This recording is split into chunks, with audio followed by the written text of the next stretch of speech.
We are talking still and hopefully for the last time today about the results of Christ bearing our sins in his own body.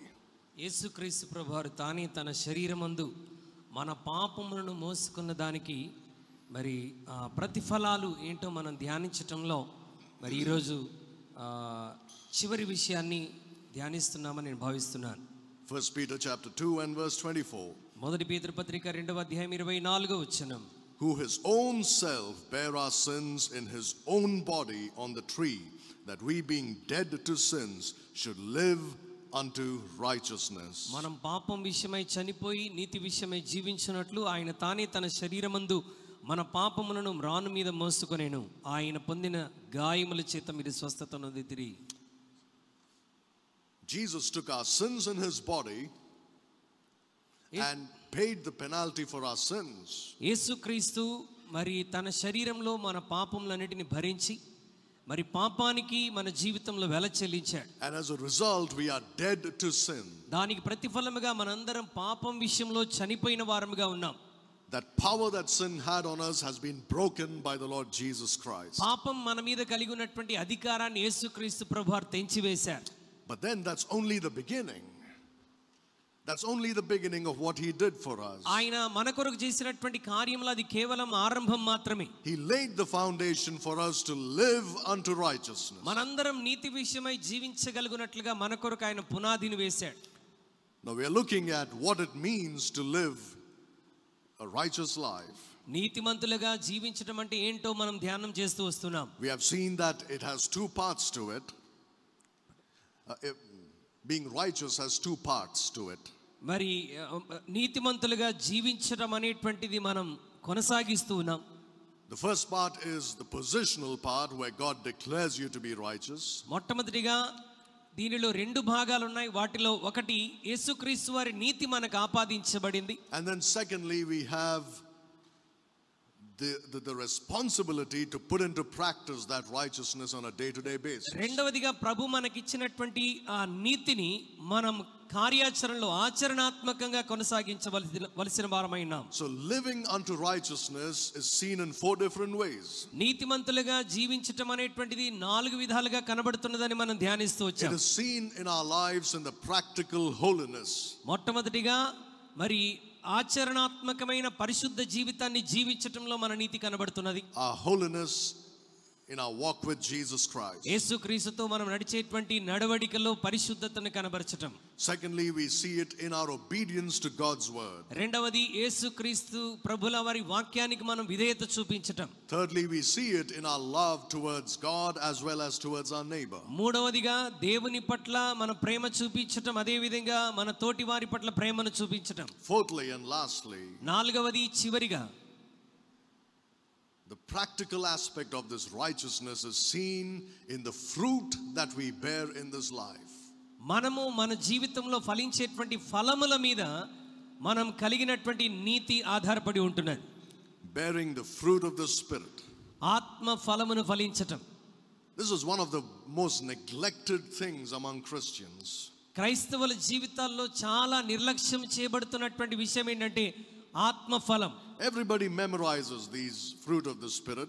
ప్రతి ఒక్కరు కూడా ఈ ఆత్మ ఫలాన్ని గురించి కంఠస్థం చేస్తారు. But nobody looks in to see if they are really bearing this fruit of the Spirit. ఈ ఆత్మ ఫలాన్ని నిజంగా మనం ఫలిస్తున్నామా లేదా అని చాలా మంది ఆలోచన చేయరు. They don't stop to think whether it's there in them, if whether it's growing in them. ఈ ఆత్మ ఫలం వారి జీవితంలో ఎదుగుతున్నదో లేదో వారు పట్టించుకోరండి. Right, we know what it is in Galatians 5:22 and 23. గలతీయులకు రాసిన పత్రిక 2వ అధ్యాయం 22-23 వచనాల్లో మనం ఆ విషయాన్ని చూస్తాం. But the fruit of the Spirit is love, joy, peace, long suffering, gentleness, goodness, faith, meekness, temperance. Against such there is no law. అయితే ఆత్మ ఫలమేమనగా ప్రేమ, సంతోషము, సమాధానము, దీర్ఘశాంతము, దయాళత్వము, మంచితనము, విశ్వాసము, సాత్వికము, ఆశా నిగ్రహం. This is the fruit that must be seen in us. ఇది ఆత్మ సంబంధంగా మనందరి జీవితాల్లో కనబడవలసినటువంటి ఆత్మ ఫలం. Brethren, our souls are like a garden in God's eyes. దేవుని యొక్క దృష్టిలో మన ప్రాణములు ఒక తోట వంటివి. They were like a wild garden once upon a time. It was like a wild forest, let me say, once upon a time. మరి ఒకప్పుడు అది ఒక క్రూరమైనటువంటి అడవి, దిట్టమైనటువంటి అడవి వలె ఉండేది. But the Lord purchased the soul. కానీ దేవుడు మన ప్రాణములను ఆయన వెలపెట్టి కొన్నాడు. He cleansed it in his blood. ఆయన తన ప్రశస్తమైన రక్తంలో మనల్ని కడిగాడు. And sowed in our hearts the seed of righteousness. మన యొక్క ఆత్మ ఫలం ఇప్పుడు నీతి విషయంలో చూపించబడుతున్నది. And now he looks for that fruit that would please him. ఇప్పుడు ఆయనకు ప్రీతి కలిగించినటువంటి ఫలాన్ని యేసుక్రీస్తు ప్రభువారు మనందరిలో చూడాలని ఆశపడుతున్నాడు. See, he laid down his life to this end to see righteousness in us. మనలో ఆయన నీతిని చూపటానికి తన యొక్క జీవితం అంతటిని మన కొరకు ధారపోసాడు. The fruit of the Spirit, think about this. ఆత్మ ఫలాన్ని గురించి మనం ఆలోచన చేద్దాం. That means this is the fruit that the Spirit of God produces in us. ఇది దేవుని యొక్క ఆత్మ మనలో ఫలింపజేసేటువంటి ఫలం ఇది. The Spirit of God produces this fruit in us as we cooperate with him and work with him. మనం పరిశుద్ధాత్మతో సహకరిస్తున్నప్పుడు మరి దేవుని యొక్క ఆత్మ ఈ ఆత్మ ఫలాన్ని ఫలించటానికి మనకు సహాయం చేస్తాడు. If you don't have any fruit of the Spirit in you, ఒకవేళ దేవుని బిడ్డగా నీ జీవితంలో ఈ ఆత్మ ఫలం ఏది లేకపోతే, it means you are not cooperating with the Spirit. అంటే నీవు పరిశుద్ధాత్మతో ఏమాత్రం సహకరించటం లేదు. You're not working together with him to produce the Spirit. నీవు ఈ ఫలాన్ని ఫలించగలిగినట్లుగా పరిశుద్ధాత్మతో కలిసి పనిచేయటం లేదు. And that means you're not working out that righteousness which God has worked into you. అంటే దేవుడు నీకు ఆపాదించినటువంటి ఆ నీతిని నీవు ఆచరణాత్మకంగా నీ జీవితంలో కనబరచలేకపోతున్నావు. You're just satisfied receiving it. You're selfish then. నీవు కేవలం నీ స్వార్థాన్ని సంతృప్తి పరచుకోవడం విషయంలోనే నువ్వు తృప్తి కలిగి ఉన్నావు. You're happy to receive his salvation. You don't want to do anything to give back anything to the Lord. రక్షణ పొందుకోవడానికి నువ్వు సంతోషిస్తున్నావు కానీ ఆత్మ ఫలం ఫలించడానికి నీవే విధమైనటువంటి ప్రయాసాన్ని అనుభవించటం లేదు. But you see, God is serious about this fruit. దేవుడు ఈ ఆత్మ ఫలం విషయంలో చాలా తీవ్రంగా ఆలోచన చేస్తున్నాడు. And if you do not let the Spirit of God produce this fruit in you, ఈ ఆత్మ ఫలం నీలో ఫలించగలుగునట్లుగా పరిశుద్ధాత్మకు నీవు గనుక అనుమతించకపోతే, by walking in the Spirit, ఆత్మానుసారంగా నడుచుకోకపోతే, by putting on the new man, మరి నూతన స్వభావాన్ని ధరించుకొని, by putting on the Lord Jesus Christ, యేసుక్రీస్తు ప్రభువారిని ధరించుకొని, you know what God's going to do? దేవుడు ఏం చేయబోతున్నాడో తెలుసా? Look at Hebrews chapter 12. అలా చేస్తున్నప్పుడు దేవుడు ఏం చేయబోతున్నాడో చూడండి. హెబ్రీయులకు రాసిన పత్రిక Chapter 12 and verse 11. హెబ్రీయులకు రాసిన పత్రిక 12వ అధ్యాయం 11వ వచనాన్ని దేవుని వాక్యాన్ని మనం చదువుకుందాం. హెబ్రీయులకు రాసిన పత్రిక 12వ అధ్యాయం 11వ వచనం. మరియు ప్రస్తుతమందు సమస్త శిక్షయు దుఃఖకరముగా కనబడునే గాని సంతోషకరముగా కనబడదు. అయినను దాని యందు అభ్యాసము కలిగిన వారికి అది నీతి అను సమాధానకరమైన ఫలమిచ్చును. I think you understand what God's going to do to produce this fruit of righteousness in you. దేవుడు మనందరి జీవితంలో ఈ నీతి అనేటువంటి ఫలాన్ని మనలో అనుగ్రహించబోతున్నాడు. How will he do it? ఆయన ఏ విధంగా ఈ కార్యాన్ని చేయబోతున్నాడు? If we do not allow the Spirit of God to produce this fruit of righteousness, ఈ ఆత్మ ఫలాన్ని మనలో కలిగింప చేయటానికి మనం పరిశుద్ధాత్మను మన జీవితంలో అనుమతించకపోతే, he's going to chastise us. ఆయన దాన్ని మన జీవితంలో ఏమాత్రము చేయలేడు. He's going to punish us. ఆయన మనల్ని శిక్షించబోతున్నాడు. That chastisement will not be joyous at all, brethren. ప్రభు మనకు అనుగ్రహించేటువంటి ఆ శిక్ష సంతోషకరముగా ఏమాత్రం కనబడదండి. It will be painful. అది చాలా బాధాకరముగా ఉంటుంది. It will be so painful that you would wish you had never given God a chance to do this. అది ఎంత బాధాకరంగా ఉంటుందంటే ఇక నీ జీవితంలో ప్రభు ఆ కార్యాచరణ చేయటానికి నీవే మాత్రం అనుమతించలేవు. Remember, we spoke about what a Christian can lose in this life. మనం గడిచిన దినాల్లో ధ్యానం చేశాం. క్రైస్తవుడు పాపం చేయటం ద్వారా ఈ భూమి మీద ఏమి కోల్పోతాడో మనం నేర్చుకున్నాం. There are a lot of things that you can lose as a part of God's chastisement in your life. దేవుడు నీ జీవితంలో శిక్ష విధించాడు అనటానికి ప్రతిఫలముగా నీవు ఈ భూమి మీద అనేకమైనటువంటి విషయాలు కోల్పోబోతున్నావు. So that's why it's better that we submit to the Spirit of God and allow Him to produce the fruit of righteousness. అందుకొరకే దేవుని ఆత్మ మనలో ఆత్మ ఫలాన్ని ఫలింప చేయగలుగునట్లుగా మనల్ని మనం ఆయనకు పూర్తిగా సమర్పించుకోవాలి. To live unto righteousness is to bear the fruit of righteousness. నీతి కలిగి జీవించడం అంటే నీతి ఫలమును మనం ఫలించటం. The outward evidence of an inward transformation. అంతరంగిక మార్పుకు బహిరంగంగా మనం కనబరిచేటువంటి ప్రతిఫలం అది. Now there are preachers and Bible teachers who believe that unless a Christian shows certain signs in his life that he is not saved. క్రైస్తవుని జీవితంలో కొన్ని గుర్తులు కనబడితేనే గాని అతను రక్షించబడినట్టు కాదని కొంతమంది ప్రసంగికులు బోధకులు వివరిస్తూ ఉంటారు. I personally do not believe that. నేను వ్యక్తిగతంగా దాన్ని విశ్వసించట్లేదు. You can differ with me, it's all right. మరి మీరు నన్ను వ్యతిరేకించినా పర్వాలేదు. It's not my opinion as a result of the study of God's word. దేవుని వాక్యాన్ని చదవటం ద్వారా మరి నేను పొందుకున్నటువంటి జ్ఞానం అది. So unless someone can show me otherwise, I'm not convinced that unless you show some signs to others, then you're not saved. మరి ఇతరులకు ఏదైనా గుర్తులు చూపిస్తేనే తప్ప నువ్వు రక్షించబడ్డావు అనటానికి వీలు లేదు. Paul said that the Spirit itself beareth witness with our spirit that we are the children of God. ఆత్మ తానే మన ఆత్మ పక్షముగా మనం దేవుని బిడ్డలమై ఉన్నామని సాక్ష్యం ఇస్తున్నాడని పౌలు చెప్తున్నాడు. Salvation is between the sinner and God. రక్షణ అనేటువంటిది పాపికి దేవునికి మధ్య జరిగేటువంటి కార్యం. A third person cannot judge my salvation. మూడవ వ్యక్తి మరి నాకు రక్షణ ఉన్నదా లేదా అని అతను తీర్పు తీర్చలేడు. Only God knows, only I know. కేవలం నా దేవునికి నాకు మాత్రమే తెలుసు. But కానీ when you see a Christian void of any fruit in his life, ఒకవేళ క్రైస్తవుడు తన జీవితంలో ఏ ఫలమును ఫలించకుండా ఉంటే it is the saddest sight ever.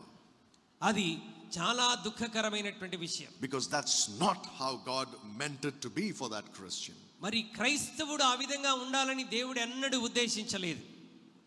Remember, he said, work out your salvation with fear and trembling. మీరు భయముతోనూ వణుకుతోనూ మీ రక్షణను కొనసాగించడని దేవుని వాక్యం జ్ఞాపకం చేస్తుంది. Doesn't mean that the burden of salvation is upon you.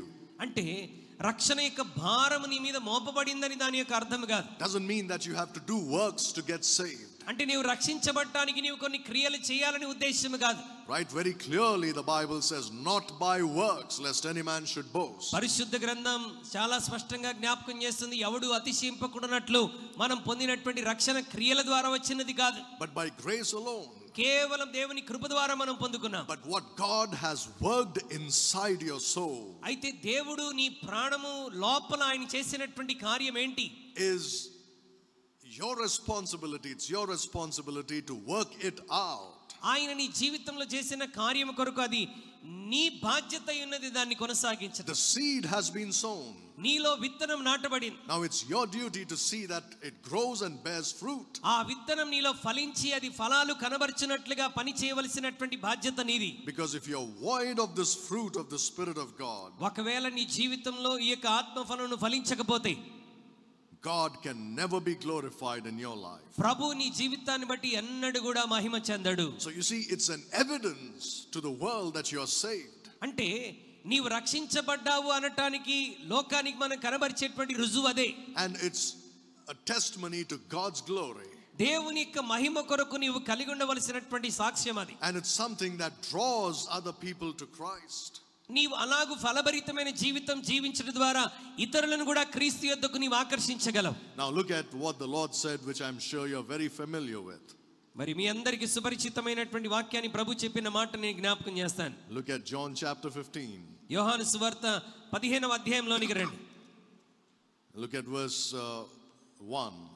మొదటి వచనం, నేను నిజమైన ద్రాక్షవల్లిని, నా తండ్రి వ్యవసాయకుడు. Now in John 15, Jesus is not talking about born again Christians. యేసుక్రీస్తు ప్రభువు 15వ అధ్యాయంలో తిరిగి జన్మించినటువంటి క్రైస్తవుడి గురించి మాట్లాడలేదు. Doctrinally, he is not talking about the church. సిద్ధాంతపరముగా ఆయన ఇక్కడ సంఘాన్ని గురించి మాట్లాడలేదు. He's talking about Israel. ఆయన ఇజ్రాయేలు గురించి And మాట్లాడుతున్నాడు. his relationship with the covenant people. మరి ఆయన ఇశ్రాయేలు ప్రజలతో అంటే నిబంధన కలిగినటువంటి ప్రజలతో తాను కలిగి ఉన్నటువంటి నిబంధన గురించి మాట్లాడుతున్నాడు. But we can apply it to ourselves spiritually. అయితే ఈ వాక్య భాగాన్ని మన జీవితానికి ఆత్మీయంగా మనం కూడా అన్వయించుకోవచ్చు. Look at verse 4. 4వ వచనం చూడండి. నా యందు నిలిచి ఉండుడి, మీ యందు నేనును నిలిచి ఉందును. తీగె ద్రాక్షవల్లిలో నిలిచి ఉంటేనే గాని తనంతట తానే ఎలాగూ ఫలింపదో, అలాగే నా యందు నిలిచి ఉంటేనే గాని మీరును ఫలింపరు. Firstly, we are called to bear fruit. మొట్టమొదటిగా మనము ఫలం ఫలించడానికి పిలువబడినటువంటి వారం. Look at verse 5. 5వ వచనం చూడండి. ఎవడైనను నా యందు నిలిచి ఉండని ఎడల వాడు తీగవలే బయట పారవేయబడి ఎండిపోవును, మనుష్యులు అట్టి వాటిని పోగు చేసి అగ్నిలో పారవేతురు. You see, in these verses, in verse 2 and in verse 4 and verse 5, మరి 2, 4, 5 వచనాలు గనుక మనం గమనిస్తే we see how there are 3 stages in which we produce fruit. మనము ఫలించవలసినటువంటి 3 విధానాలు మనకి ఇక్కడ లేఖనంలో కనబడుతున్నది. Fruit, ఫలించటం, more fruit, ఎక్కువగా ఫలించటం, much fruit. బహుగా ఫలించటం. God expects this from us. దేవుడు ఈ ఫలాన్ని మన యొద్ద నుండి ఆశిస్తూ ఉన్నాడు. And how can we produce this fruit, more fruit and much fruit? అయితే ఎక్కువగా బహుగా మనం ఏ విధంగా ఫలించగలం? He said, if you abide in me, మీరు నా యందు నిలిచి ఉంటే, only if you abide in me can you produce this fruit. నా యందు నిలిచి ఉంటేనే తప్ప మీరు ఎక్కువగా ఫలించరని చెప్తున్నాడు. What does it mean to abide in Christ? యేసుక్రీస్తులో నిలిచి ఉండడం అంటే అర్థం ఏంటి? We are already in Christ. మనం ఆల్రెడీ యేసుక్రీస్తులో ఉన్నాం. We have been baptized into Christ. మనం యేసుక్రీస్తులోనికి బాప్తిసం పొందినటువంటి వారం. That's not water baptism, that's the baptism of the Holy Spirit. అది నీటి బాప్తిసం కాదు, అది పరిశుద్ధాత్మ యందలి బాప్తిసం. We have been immersed into Christ. మనం యేసుక్రీస్తులో ముంచబడినటువంటి వారం. So we are already abiding in Christ. మనం ఇప్పుడు యేసుక్రీస్తులో నిలిచి ఉన్నాం. And he is abiding in us. ఆయన మన యందు నిలిచి ఉన్నాడు. In verse 7 he says, if ye abide in me and my words abide in you. 7వ వచనం అంటున్నాడు, నా యందు మీరును మీ యందు నా మాటలు నిలిచి ఉన్న ఎడల. You see, time and again God reminds us that without living in fellowship with Jesus Christ, మరలా ప్రభు జ్ఞాపకం చేస్తున్నటువంటి విషయం ఏంటంటే ఆయనతో కూడా కలిగి ఉండవలసినటువంటి సహవాసాన్ని గురించి మాట్లాడుతున్నాడు. unless the word of God dwells in us richly in all wisdom, దేవుని వాక్యం అధికముగా మనలో నివసించకుండా ఉన్నట్లయితే we can never produce fruit. మనం దేవుని కొరకు ఫలాన్ని ఏమాత్రం ఫలించలేం. Why do you see a barren Christianity today? ఎందుకు చాలా మంది క్రైస్తవుల జీవితాల్లో గొడ్డు క్రైస్తవులుగా జీవిస్తున్నారు? Why is it that you don't find much fruit among Christians today? ఎందుకు అనేక మంది క్రైస్తవ జీవితాల్లో ఎటువంటి ఆత్మ ఫలాన్ని మనం చూడలేకపోతున్నాం? You see, they have fallen prey to the trap that the world has set for them. మరి లోకం వారి కొరకు ఏర్పాటు చేసినటువంటి ఆ ఉచ్చులో మోసములో పడిపోతున్నారు. What is that trap that the world has set for the Christian? లోకము క్రైస్తవుని ఎదుట ఉంచినటువంటి ఆ యొక్క ఉచ్చు ఏంటి? Busyness. క్రైస్తవులను బిజీగా ఉంచటం. I'm so busy that I don't have time to pray. నేను చాలా బిజీగా ఉన్నానండి, ప్రార్థన చేయడానికి టైం లేదు. They have time for other things. వారికి అన్ని విషయాల కొరకు సమయం ఉంది. For everything else. సమస్తము కొరకు వారి దగ్గర సమయం ఉంది. They can give time to pursue their pleasures and the things that they love. వారు ఈ లోకంలో కలిగి ఉండవలసినటువంటి ఆనందము కొరకు సమయాన్ని ఎంతైనా వెచ్చించగలరు. But when it comes to spending time with God alone, కానీ దేవునితో ఒంటరిగా సమయం గడిపే సమయం వచ్చేసరికి they are busy.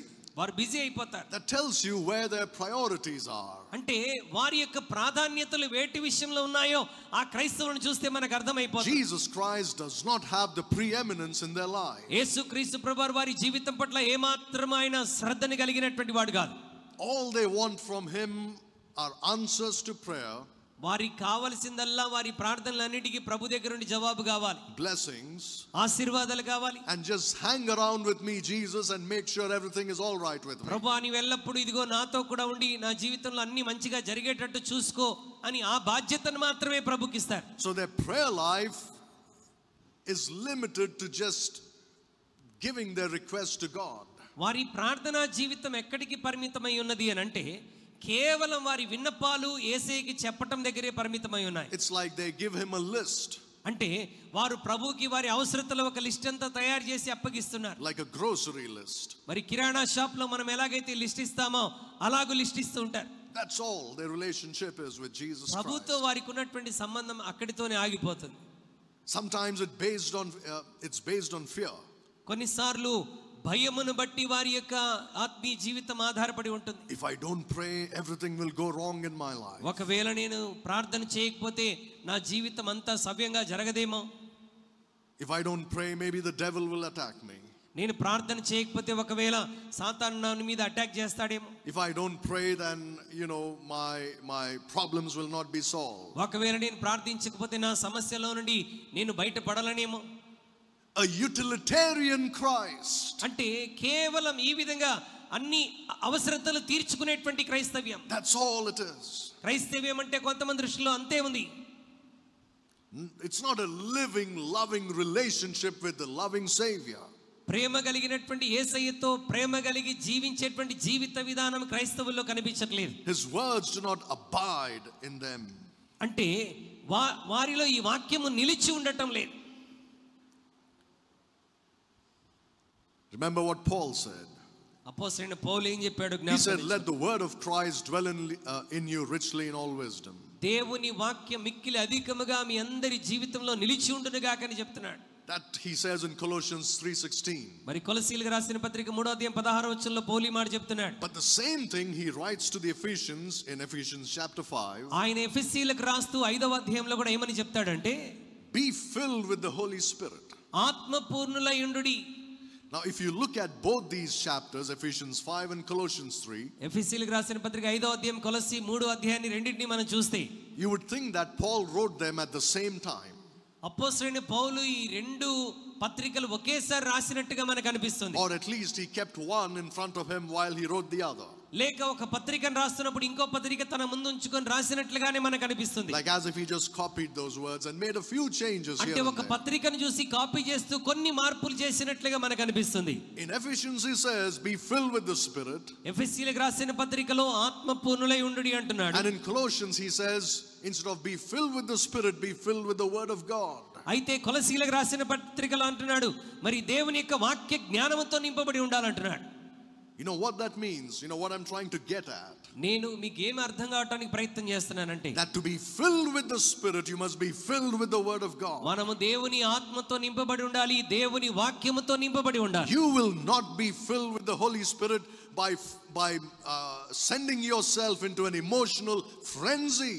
నీ ఒక భావోద్వేగమైనటువంటి స్థితిలోనికి తీసుకుని వెళ్ళి నేను ఆత్మతో నింపబడుతున్నానని చెప్పుకోవడానికి అవకాశం లేదు. No matter how much you shout, how much you scream, how much you cry.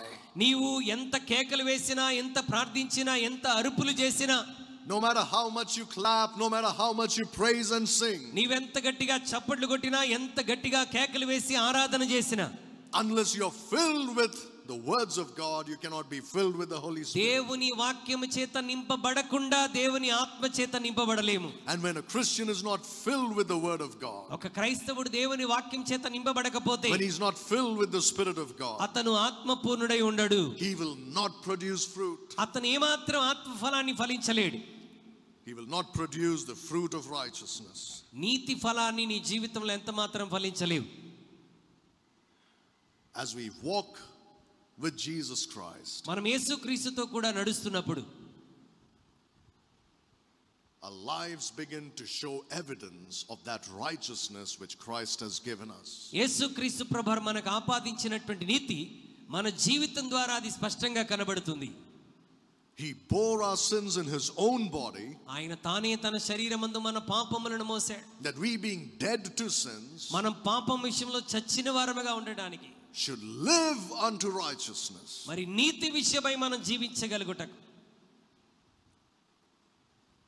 He didn't just save us and then leave us like orphans saying just go do your thing now. మనల్ని రక్షించి అనాథలుగా మనం విడిచిపెట్టేసి నీ జీవితం నీవు చూసుకోమని ప్రభు చెప్పలేదు. You see, once when we were unsaved, we were still producing fruit. ఒక్కసారి మనం రక్షణ పొందనటువంటి వారముగా ఉన్నప్పుడు కూడా మనలో ఫలం ఉండేది. That is called the fruit unto death in Romans chapter 6. అది మరణం యొక్క ఫలమని రోమా 6లో మనం చూస్తాం. And now he says we must bear fruit unto life. అయితే ఇప్పుడు జీవ ఫలాన్ని మనం ఫలించవలసిన వారమని ఆయన చెప్తున్నాడు. Bear fruit unto righteousness. నీతి ఫలమును మనం ఫలించాలి. You see, living unto righteousness is not like your salvation, a one-time decision. నీతి కలిగి జీవించటం అని అంటే నువ్వు రక్షణ పొందుకున్నట్టు కాదు. ఒక్కసారి మనం రక్షించబడ్డాం, ఒక్కసారి నీతిమంతులం అయ్యాం, అంతటితో సరిపోయింది అనుకోవడానికి లేదు. It's not like our salvation where once we trusted Christ for our salvation. యేసుక్రీస్తులో రక్షణ కొరకు మనం ఒక్కసారి విశ్వాసం ఉంచినట్టుగా కాదు నీతి కలిగిన జీవితం. It is a daily pursuit. అది ప్రతి దినం కొనసాగించవలసిన జీవితం. It is something that is seen on a day-to-day basis. నీ దైనందిన జీవితంలో ఆ నీతి నీ జీవితంలో కనబడాలి. Maybe this day the Lord has helped you so you are able to live unto righteousness. ఈ రోజు ప్రభు నీకు సహాయం చేశాడు, ఈ రోజు నీతిమంతుడిగా జీవించావు. Doesn't mean that tomorrow automatically it's going to continue. రేపటి దినాన ఆటోమేటిక్ గా మరి యాదృచ్ఛికంగా నువ్వు నీతిగా జీవిస్తావని చెప్పడానికి వీల్లేదు. Once again you have to go back to God. మరలా రేపటి దినం కూడా దేవుని యొద్దకు నువ్వు తిరిగి వెళ్ళాలి. And receive grace and through prayer. నీతిగా జీవించడానికి మరలా ప్రార్థన ద్వారా దేవుని కృపను పొందుకోవాలి. Through the word of God. దేవుని వాక్యాన్ని చదవాలి. And that day you produce the fruit of righteousness. మరలా ఆ రోజుకి నీ జీవితంలో నీతి ఫలాన్ని ఫలిస్తావు. Christian, every morning when you wake up, when you go to God in prayer, దేవుని బిడ్డలారా ప్రతి ఉదయం నువ్వు తిరిగి లేచినప్పుడు ప్రార్థనలో దేవుని సన్నిధికి వెళ్ళినప్పుడు this should be your heart's desire. నీ హృదయంలో ఈ విధమైన ఆశ కలిగి ఉండాలి. Lead me in paths of righteousness. ప్రభువా ఇదిగో నీతి మార్గంలో నన్ను నడిపించుము. For thy name's sake. నీ నామ ఘనత కొరకు. That should be our heart's desire in God's presence. దేవుని యొక్క సన్నిధిలో ప్రతిదినం మన హృదయంలో ఉన్నటువంటి ఆశ ఆ విధంగా ఉండాలి. When we go to God in prayer and spend time with that book, even if we don't have that desire that morning, He will give it to us. మనం ప్రతి ఉదయం లేచి ప్రభు సన్నిధిలో ప్రార్థనలో సమయం గడుపుతూ దేవుని వాక్యం దగ్గరికి వెళితే మనకు ప్రతిరోజు ఆ కోరిక లేకపోయినా ఆ నీతి ఫలాన్ని ప్రభు మనకు అనుగ్రహిస్తాడు. He will give us the desire to produce that fruit. ఆ ఫలాన్ని ఫలించగలిగినటువంటి ఆశను కోరికను కలుగజేస్తాడు. But the thing is, అయితే విషయం ఏంటంటే what stops this fruit from manifesting itself in us అయితే ఈ ఫలాన్ని ఫలించకుండా మన జీవితంలో ఆపు చేస్తున్నటువంటిది ఏంటి? is sin. పాపం. That's why it's important that we confess every known sin on a day-to-day basis. కాబట్టి ప్రతి దినం నీ జీవితంలో మరి నీకు తెలిసి ఉన్నటువంటి ప్రతి పాపాన్ని నువ్వు ఒప్పుకోవాలి. Do it every morning when you go to God in prayer. నీవు ప్రతి దినం ఉదయాన్నే దేవుని దగ్గర ప్రార్థించడానికి వెళ్తున్నప్పుడు నీ ప్రతి బలహీనతను ఆయన సన్నిధిలో ఒప్పుకోవాలి. Then throughout the day as you live in fellowship with Christ, whenever the sin is brought to your knowledge, confess it right there. ఆ దినమంతా ఇక నువ్వు దేవునితో కూడా నడుస్తున్నప్పుడు మరలా ఏదైనా బలహీనతను గురించి పాపాన్ని గురించి ప్రభుని కనబరిస్తే వెంటనే దాన్ని ఒప్పుకొని సరి చేసుకొని మరలా ముందుకెళ్ళాలి. Don't keep it for a later time. Don't keep it for next morning. Okay దీన్ని నేను రేపు పొద్దున ప్రార్థనలో ఒప్పుకుంటాను లేకపోతే ఇంకో రోజు ఒప్పుకుంటానని వాయిదా వేయవద్దు. Because if you do not confess it and renounce it then and there, దేవుడు నీకు జ్ఞాపకం చేసిన వెంటనే ఆ క్షణమైన ఒప్పుకొనకపోతే you're going to continue in that sin. నీవు ఆ పాపంలోనే కొనసాగుతావు. And there's not going to be any more fruit of righteousness. ఇక మీదట నీ జీవితంలో నీతి ఫలాన్ని నువ్వు ఫలించనటువంటి స్థితిలో ఉంటావు. It means you're refusing to make peace with God. అంటే దేవునితో నువ్వు సమాధాన పడటానికి తృణీకరిస్తున్నావు. And you're saying, I want to go with that which made my Lord bleed and die on the cross.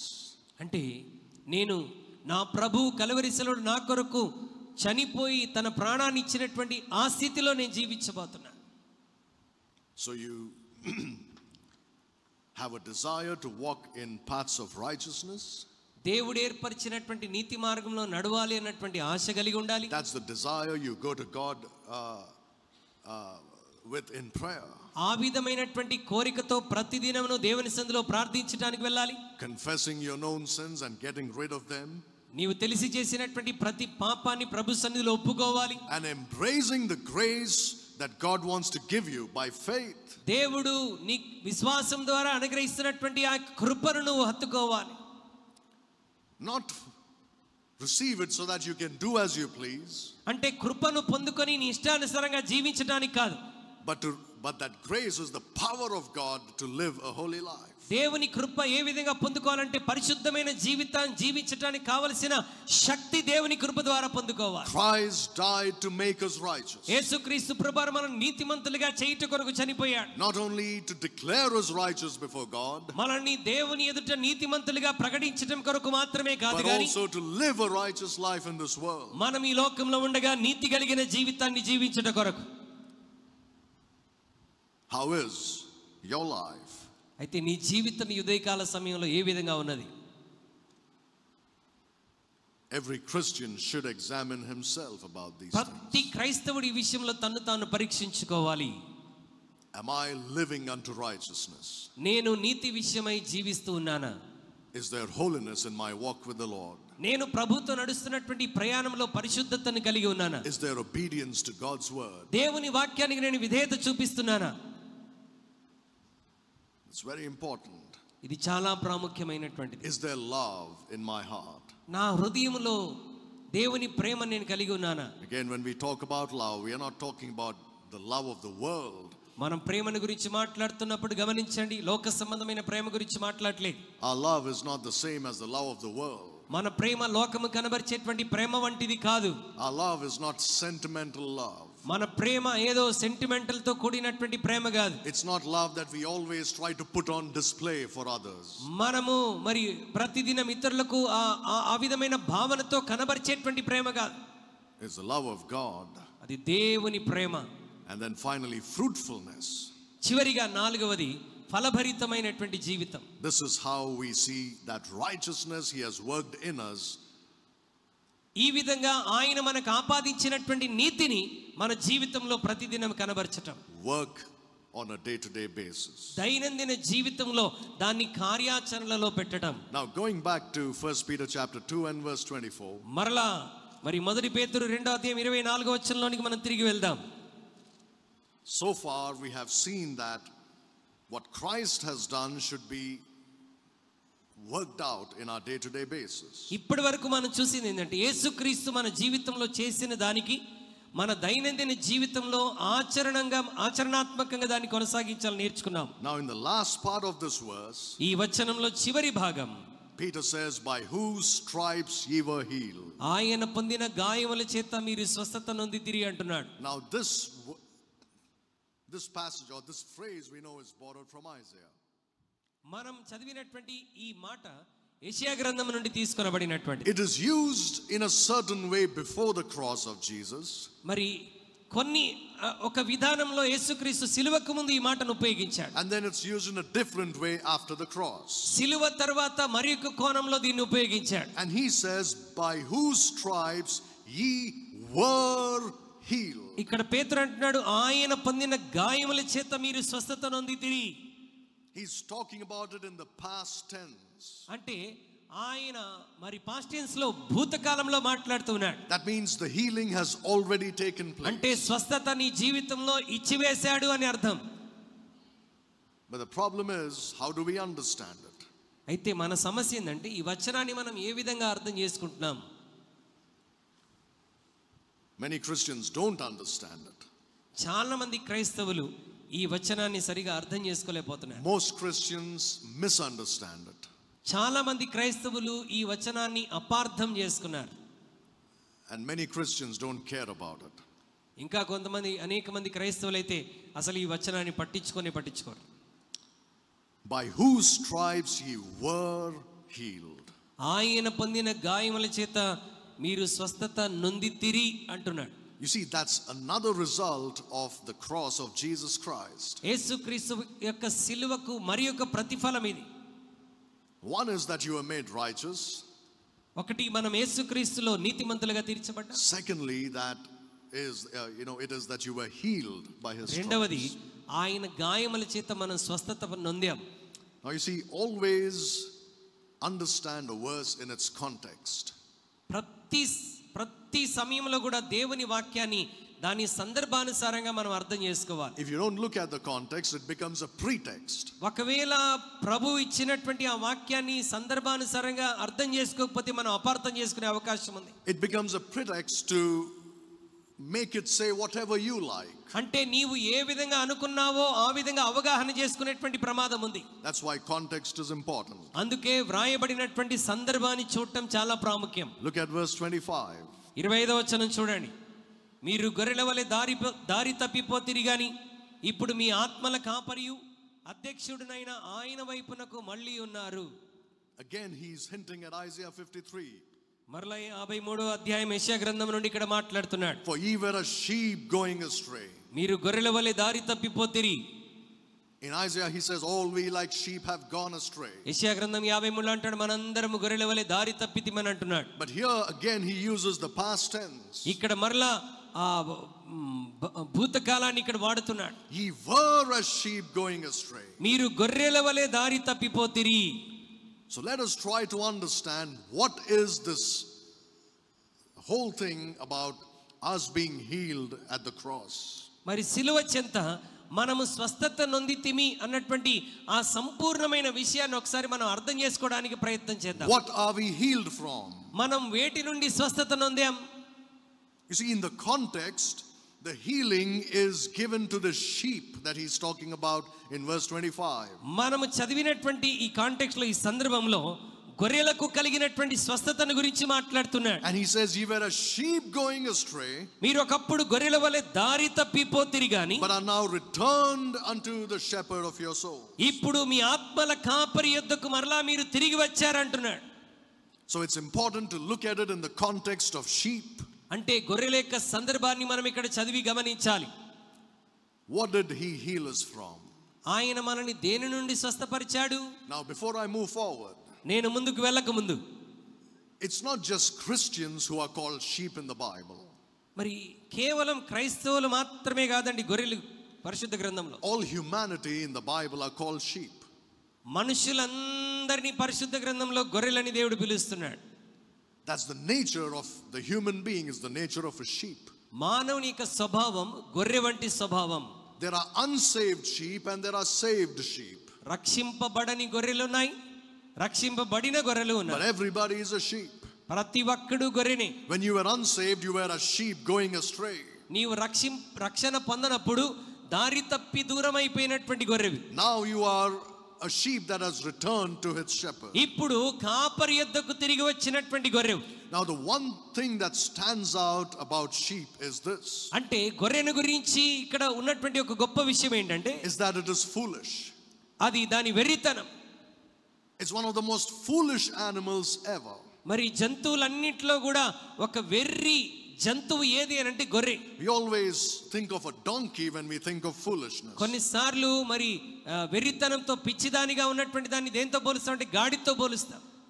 But we forget that a sheep is as foolish or even more than that of the foolishness of a donkey. ఆ గాడిద కంటే కూడా గొర్రె ఇంకా ఎక్కువ వెర్రితనంలో ఉంటుంది. You know what a sheep does? గొర్రె చేస్తున్న పని ఏంటో తెలుసా? One of the main problems with the sheep is this. ఈ గొర్రెకున్నటువంటి పెద్ద సమస్య ఏంటంటే it has the tendency to go astray. అది దారి తప్పి దూరం అయిపోయేటువంటి మరి అలవాటు దానికి ఉన్నది. And then when it gets rescued, అది కాపాడబడినప్పుడు it has the tendency to do it again. అది కాపాడి తీసుకొని వచ్చినప్పుడు మరలా తప్పిపోయేటువంటి అవకాశం ఉంది. It does the exact same thing that it did before.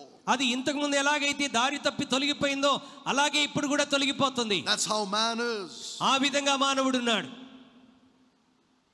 He has gone away from God because of sin, the Bible says. మరి తన యొక్క జీవితంలో తాను కలిగి ఉన్నటువంటి పాపమును బట్టి వాడు దేవునికి దూరం అయిపోయాడు. You are a sheep that has gone astray if you are an unsaved person. నీవు నేను ఒకవేళ మనము రక్షింపబడని విశ్వాసులమైతే దేవుని నుండి మనం ఎప్పుడో దూరముగా తొలగిపోయినటువంటి వారం. God has done everything to save you. ఈ గొర్రెను రక్షించడానికి దేవుడు చేయవలసిన కార్యం అంతటిని చేశాడు. But you still keep going away from him. అయినప్పటికీ ఇంకా అది దారి తొలగిపోతూనే ఉంటుంది. You see, with a sheep there is never a long-term strategy. అంటే గొర్రె విషయంలో ఎక్కువ కాలం అది క్రమంగా ఉన్నది అని చెప్పుకునేటువంటి అవకాశం లేదు. You look at a dog, it can really be very clever and crafty. ఒకవేళ కుక్కను చూస్తే అది చాలా తెలివి కలిగినటువంటిదిగా ప్రవర్తిస్తుంది. You look at a cat, it's very smart. మరి పిల్లిని చూడండి, చాలా తెలివిగలది. Or you take wild animals, they are really very wise. క్రూర మృగాలను చూడండి, అవి ఎంతో తెలివి కలిగినటువంటివిగా ఉంటాయి. But when it comes to a sheep, it is most foolish. కానీ గొర్రె దగ్గరికి వచ్చినప్పుడు అది చాలా వెర్రితనంతో కూడినటువంటిది. It cannot see beyond the grass that is under its feet. తన యొక్క కాళ్ళ క్రింద ఉన్నటువంటి ఆ గడ్డికి అతీతముగా ఏమీ చూడలేదు. That's all it can see. అది కేవలం కొంత మట్టుకు మాత్రమే తన దృష్టిని కేంద్రీకరించగలదు. And it lives by impulse, never by strategy. అది పద్ధతుల ప్రకారముగా జీవించేటువంటి అవకాశం దానికి ఎంత మాత్రం లేదు. This is how people are as well. అయితే దేవుడు సృష్టించినటువంటి ప్రజలు కూడా ఆ గొర్రె వలనే ఉన్నారు. They just live by impulse. వారి ఉన్నటువంటి ఆ పద్ధతులను మాత్రమే చూస్తూ ఉంటారు. Whatever their flesh desires, they just try to give into it. వారి శరీరం వేటినైతే కోరుకుంటుందో వాటన్నిటిని ఇచ్చి శరీరాన్ని తృప్తిపరచడానికి ప్రయత్నిస్తారు. By his stripes we are healed from this foolishness. అతడు పొందిన గాయముల చేత ఈ వెర్రితనము నుండి మనం స్వస్థత పొందాము. We have returned to the shepherd and bishop of our souls. మనం మరలా మన ఆత్మలకు కాపరైనటువంటి అదృశ్యుడైన ఆయన వైపుకు మనం మరలుకున్నాం. We were a sheep going astray. మనం ఒకప్పుడు గొర్రెల వలె దారి తప్పిపోయాం. But he healed us. అయితే ఆయన మనల్ని స్వస్థపరిచాడు. And brought us back and took away this. మరలా ఆయన ఎద్దుకు మనల్ని తిరిగి తీసుకొని వచ్చాడు. Took away this tendency to go astray. తప్పిపోయేటువంటి ఆ స్వభావాన్ని మన నుండి తీసివేశాడు. Yes, we might go far away from the shepherd in the sense that we backslide as Christians. అంటే మనం ఆయన దగ్గరికి వచ్చిన తరువాత కొన్నిసార్లు దిగజారినటువంటి క్రైస్తవులే కొన్నిసార్లు మనం వెనకకు తప్పిపోవచ్చు. But we don't go into that state again that we were in when we were unsaved. అంటే మనం రక్షించబడనప్పుడు ఉన్నటువంటి స్థితిలోనికి దిగజారిపోయినట్టుగా మనం వెళ్ళిపోలేము. What I mean by that నేను చెప్తున్నటువంటి విషయంలో అర్థం ఏంటంటే is that what God has healed can never be unhealed in this matter. దేవుడు స్వస్థపరిచినటువంటిది మరొకసారి స్వస్థపరచబడకుండా ఉండదు.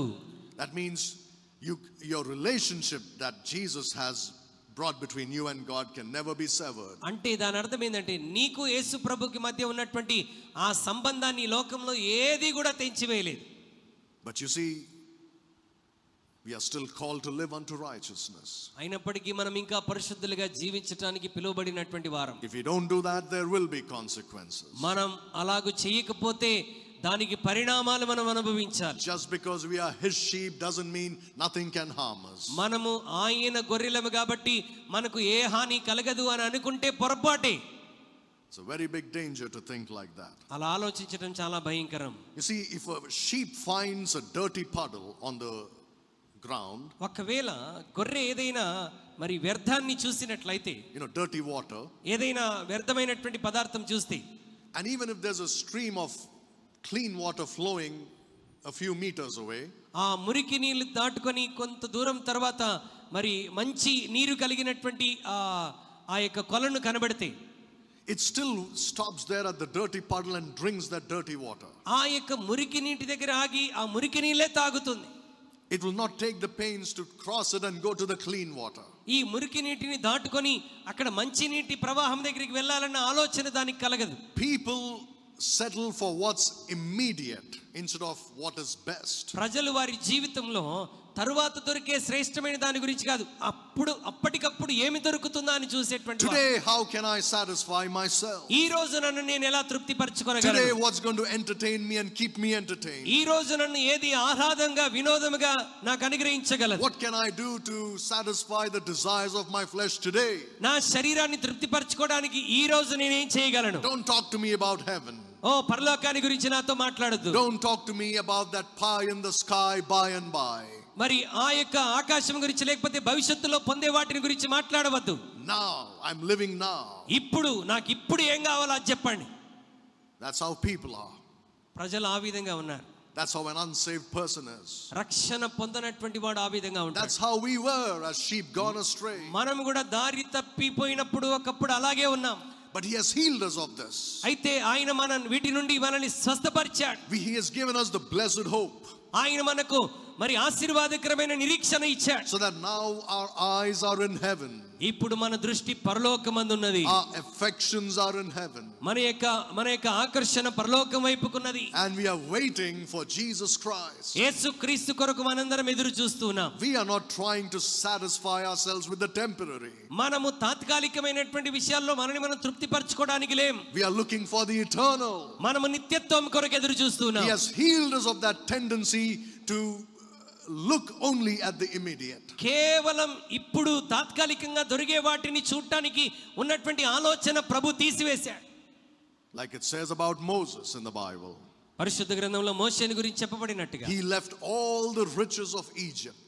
ఆయన ఐగుప్తు ఐశ్వర్యం అంతటిని విడిచిపెట్టి and was willing to suffer hardships with the people of God. తన ప్రజలతో దేవుని ప్రజలతో కూడా నిందను శ్రమను అనుభవించడానికి ఇష్టపడ్డాడు. Because he was waiting for that prize that was waiting for him in heaven. ఎందుకొరకంటే ఆయన కొరకు పరలోకంలో తన కొరకు ఎదురు చూస్తున్నటువంటి బహుమానం పొందడానికి. You know what that is? దాని అర్థం ఏంటో That's తెలుసా? a sheep that's been healed of its foolishness. అంటే గొర్రె తన యొక్క బుద్ధిహీనత నుండి స్వస్థత పొందింది అని దాని అర్థం. The foolishness that thinks the pleasures of this world are enough.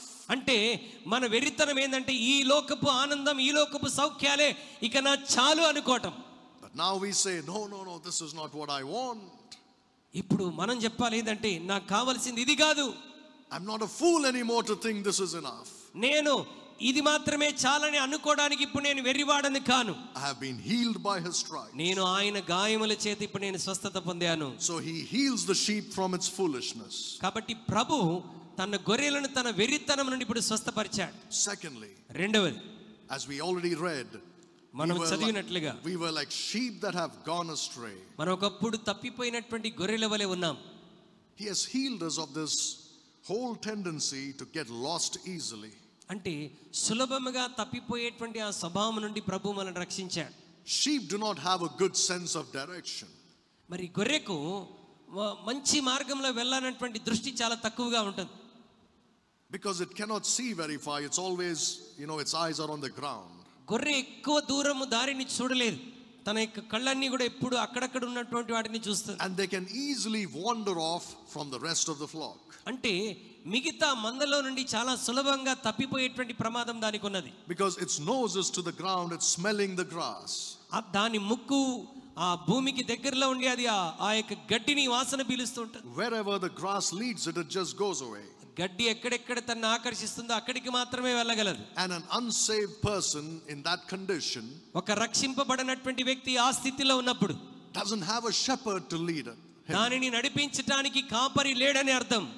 Right? He doesn't have a sheep, a shepherd. దానికి కాపరి లేడు నడిపించడానికి. So it just keeps wandering off. అది కేవలం అక్కడక్కడే తిరుగులాడుతూ ఉంటుంది. Men have wandered from God because of their sin. మనుషులు వారి యొక్క పాపమును బట్టి దేవుని నుండి దూరముగా వెళ్ళి తిరుగుతున్నారు. They have followed their own desires. వారి సొంత ఆలోచనలు కోరికలను వెంబడించి తప్పిపోయారు. They have not considered the consequences. వారు దారి తప్పిపోవటం వల్ల వచ్చేటువంటి పరిణామాలు ఏంటో ఆలోచించలేదు. But when you trusted Jesus Christ, కానీ నీవు ఎప్పుడైతే యేసుక్రీస్తునందు విశ్వాసం ఉంచావో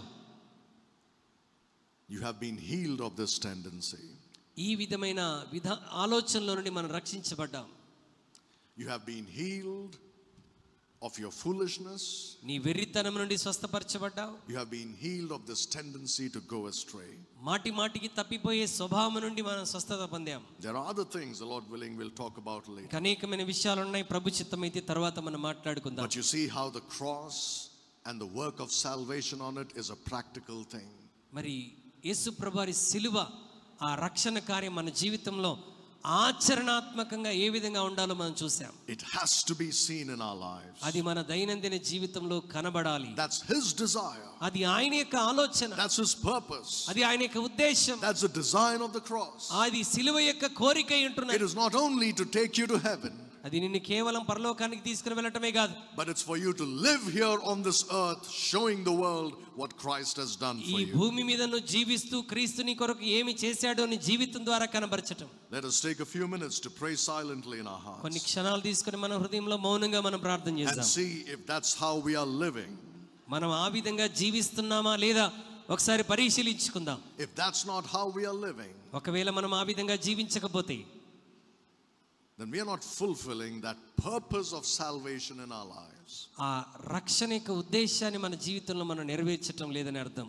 And God will not be pleased with that. దేవుడు దాన్ని బట్టి తృప్తి చెందడు. So let us pray and say, మనం ప్రార్థించి ప్రభుతో చెప్దాం, Lord, let this righteousness you have given me be seen practically in my life. ప్రభువా, నీవు నాకు ఇచ్చినటువంటి ఈ నీతి నా జీవితంలో ఆచరణాత్మకంగా కనబడునుగాక. Let the beauty of Jesus be seen in me. దేవుని యొక్క సౌందర్యం నా జీవితంలో కనబడునుగాక. That you may be glorified. నీ నామం మహిమపరచబడగలుగునట్లుగా. And let me not go back to the beggarly elements that you've healed me from. ప్రభువా, ఇదిగో నీవు నన్ను స్వస్థపరిచావు, మరలా ఆ పూర్వపు స్థితిలోనికి నేను దిగజారిపోకుండానట్లు. Would you pray that right now? ఆ విధంగా ఈ ఉదయకాల సమయంలో ప్రార్థించగలవా?